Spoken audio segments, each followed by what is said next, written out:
finds it hard to prove yourself at Harvard Law? As an actor, do you find it hard to prove yourself?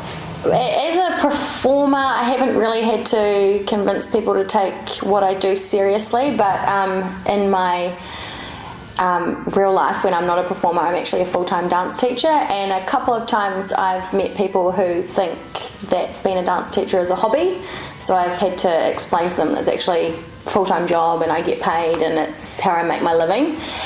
Yes, it's always an uphill climb to prove myself as an actor. I often find people think it's a bit of a hobby, which is fine. It obviously started out as a hobby, but no one started medicine out as a hobby. It's just an interest, and then it's a career, and it's a really wonderful and fulfilling career as well.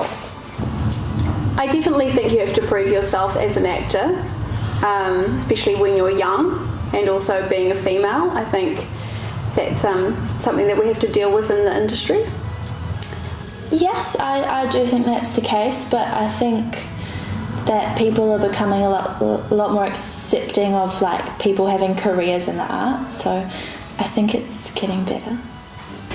Our job as actors is kind of funny because we're meant to make everything look really easy and like we're just coming up with it on the spot, when actually what goes into it is a lot of hard work and a lot of practice. So if we're doing things right, it should look like anybody can do it. So I think people that maybe don't have the experience in the business don't understand how much work we actually put into it, but it is a lot of work. Definitely, I feel like actors have to prove themselves to a lot of people outside of the industry.